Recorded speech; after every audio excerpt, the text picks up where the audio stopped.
Hi, so here we are at the end of another year. So I thought we'd have a little fun with this video.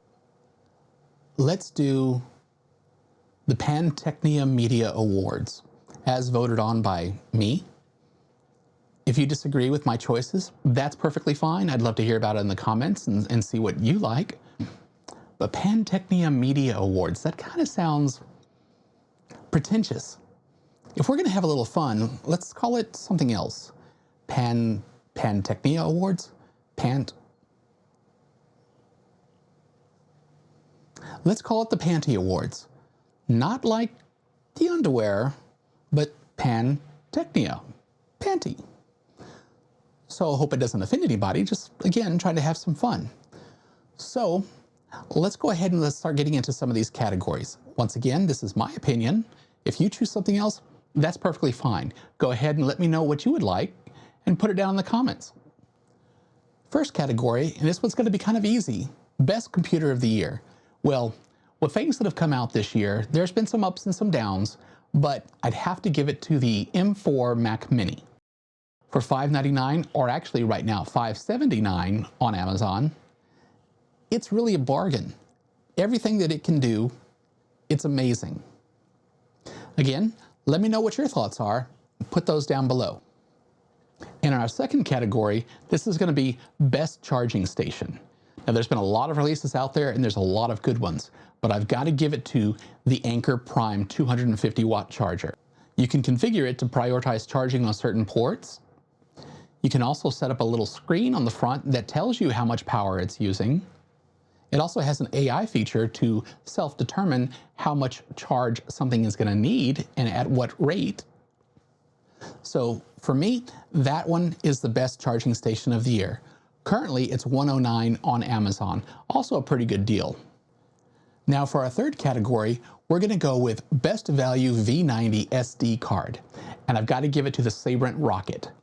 The 128 gigabit Sabrent Rocket V90 SD card is currently about $76 on Amazon. Now, being it's a V90 card, this can handle pretty much anything your cameras would throw at it.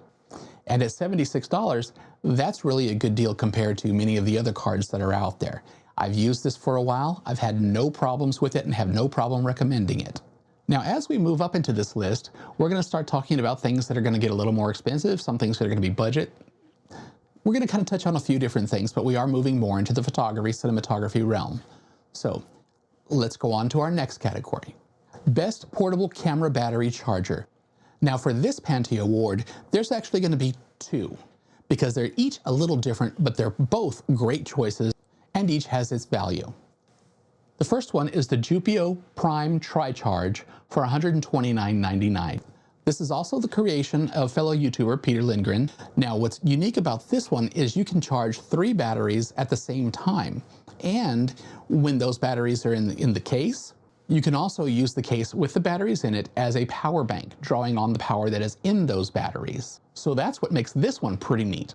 Now, the other one that I wanted to talk about is the Llano 2-in-1 charger, or Llano. I'm not sure how you're going to pronounce that. But this one comes in at $99.99 currently. Now, some of the main differences between this and the Tri-Charge are this one can only charge 2 batteries, whereas the Tri-Charge, it's 3 batteries.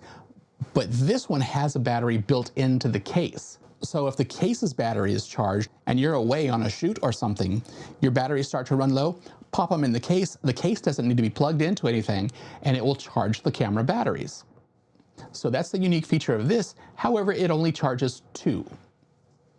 And for our next category is Budget Manual Focus Full Frame Lens. And for this choice, this is actually a lens that's been out for a year or two, maybe even longer, but I would still recommend it. It's very affordable and it has incredible quality. It's also pretty hefty. Now this lens is the Bright & Star 50mm f.95. So this thing has a huge aperture and lets in a lot of light. It's an all-metal body, has good heft to it, it's very good quality, and this is what it looks like.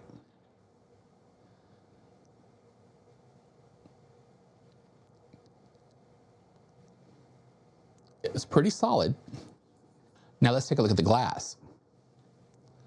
Look at that. That is huge. Now again, it is manual focus, but it lets in so much light. And for a full frame lens, I think you're going to be surprised at how much it actually costs. This lens is currently $388.99. For a full frame lens, you know that's pretty good. Now for our next category, budget manual focus APS-C lens. Once again, we're going with Bright & Star, 50mm. However, this time it's f1.4. And this is what that looks like.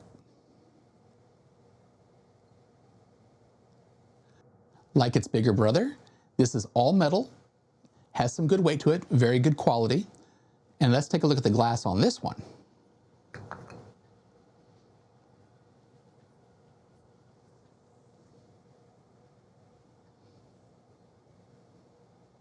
Take a look at that. Not too bad. Currently, this lens is going for $96.99. Heck of a deal. Highly recommend. For the next one, we're going with budget full frame autofocus lens. Now for this one, I don't actually have the lens, but it is a Viltrox 20mm f2.8. It's a great value. Once again, full frame, and the price for this one is only $176. $176 for a full frame autofocus lens. That's a great deal. Now for our next one, we're going to go with affordable autofocus APS-C lens, or lens series in this case actually. And this is going to be the Sirui. I think that's how you say it. The Sirui Sniper series of autofocus lenses for your APS-C camera is really a great deal. Now the Sniper series is an entire line of 5 different lenses. I do have a couple of them, and I'll give you some prices, but I just want to say, please check out the Sirui Sniper series. I don't think you'll be disappointed. They're pretty good. Now this one is the 56mm f1.2 autofocus lens from Sirui. They have a very nice build quality. Nothing on this feels cheap at all. And they do come in 3 different colors. There's the black. They also come in white. They do also come in silver, but I don't have one of those. Each of the lenses in this series ranges from $279 to $399, and that's not a bad deal. That's actually pretty good. Now you can buy a set of 3, the 23mm, 33mm, and 56mm for $749. So you do get a little savings buying them all together.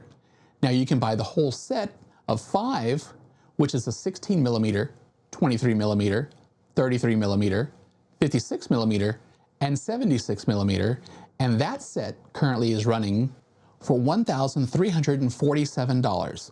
Pretty good deal. You can also get a set of 2, the 16 and the 75, for $798 currently. And this next category is Content Creator Lens of the Year. The PanTee Award for Content Creator Lens of the Year goes to the Sigma 16 f1.4. Easy choice. It's been a go-to lens for a number of years, and it's still a go-to lens. Can't show you this one because it's actually on my camera right now. Now currently this one's on sale for a really good price. It's going for $398. Now for our next category, the PanTee Award winner for Best Budget Camera of the Year is the Sony ZV-E10, the OG, not the Mark II, the original. This is a great deal. It's still a great deal. It's been a very good camera, and it's currently $698, body only. If you're looking to get into content creation or vlogging, and you're on a little bit of a budget, who isn't? That's the camera I would recommend starting with. Once again, it's the Sony ZV-E10 Mark I, the OG. And for our next category, Camera of the Year, overall. Keep in mind, this was voted on by, well, just me. So if you like something different, or you feel a different camera is more deserving, then please let me know down below. I'd love to hear from you. So the 3 nominees for the PanTee Award for Camera of the Year are the Sony ZV-E10 Mark II, the Sony A6700, and the Sony A9 III. Now I'd love to hear between these 3 cameras which one you think should be Camera of the Year. And the PanTee Award winner for Camera of the Year is the Sony ZV-E10 Mark II. Let me tell you why. The A6700, better photo camera than the ZV-E10 Mark II? No question, it has a mechanical shutter, whereas the ZV-E10 Mark II does not. The original ZV-E10 does have a mechanical shutter, and that's the one area where Sony did kind of downgrade the camera. However, the Mark II for the ZV-E10 does have a larger battery,